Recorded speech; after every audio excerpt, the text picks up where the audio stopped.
बोले गणेश महाराज की जय, शकट महारानी की जय।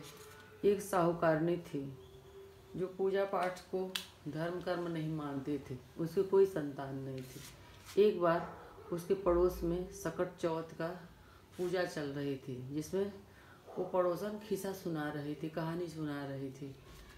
ये साहूकारनी उनके यहाँ गई, बोली बहन तुम क्या कर रही हो? बोली आज सकट का व्रत है, इसलिए मैं कहानी सुना रही हूँ।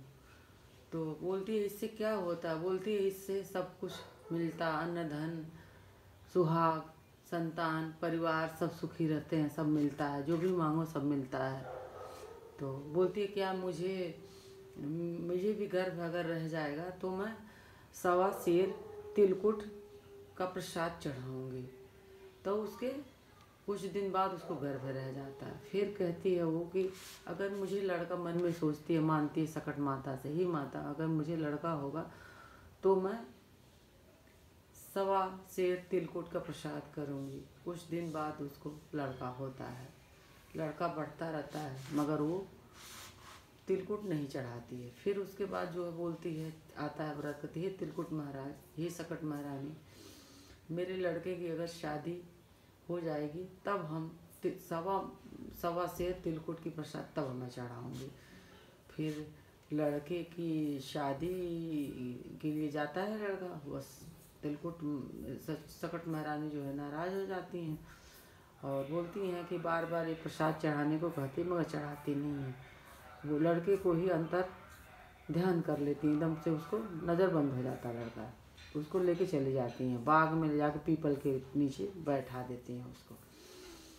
अब यहाँ लड़की की तो शादी मतलब शुरू नहीं हुई थी, आधी शादी हुई अभी।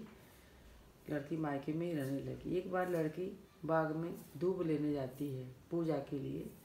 देखती है कि वहाँ पे आवाज़ आ रही है कोई। जैसे ही उसको सुनाई देता है कि ओ अर्ध ब्याही, ओ मेरी अर्ध ब्याही। फिर यह घर आ जाती है। उसके बाद फिर इसका मन नहीं मानता, फिर दूसरे दिन जाती है, फिर वही आवाज़ आती है, ओ मेरी अर्ध ब्याही, ओ मेरी अर्ध ब्याही। उसके बाद जो घर घर आती है, फिर चिंता करते करते करते एकदम से परेशान रहती है, एकदम दुबली हो जाती है। माँ कहती है क्या बात है, अब मैं अच्छा खिलाती हूँ, अच्छा पहनाती हूँ, तुझे अच्छे से रखती हूँ, फिर भी तुम दुबली क्यों हो रही है? क्या परेशानी है? मुझे परेशानी बता। बोलती है माँ मैं जब भी बाग में जाती हूँ दूब लेने के लिए, वहाँ पे से आवाज़ आती है कि ओ मेरी अर्ध ब्याही, ओ मेरी अर्ध ब्याही, जो मुझे बहुत चुभती है, मुझे बहुत परेशान करती है। माँ कहती है चल कहाँ पे है, जहाँ मुझे दिखा। उसके बाद माँ बेटी दोनों जाती हैं वहाँ पे, हाथ जोड़ के बोलती हैं, कहती है जो भी हो मुझे सुनाई दे, मुझे दिखाई दे, अपनी परेशानी बताए, क्या दिक्कत है, मेरी क्या चूक है, मुझसे क्या भूल हुई है, जो भी भूल चूक हुई हो मुझे बताए।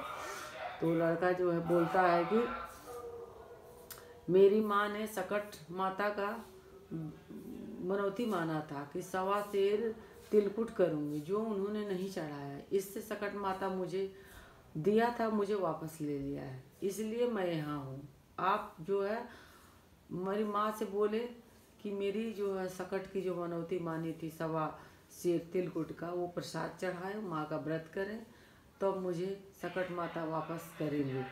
फिर जो है बोलती हैं ये लड़की की माँ बोलती है कि मैं 1.25 मन तिलकुट की व्रत प्रसाद चढ़ाऊँगी और मुझे जो है मेरे दामाद को वापस करो माँ।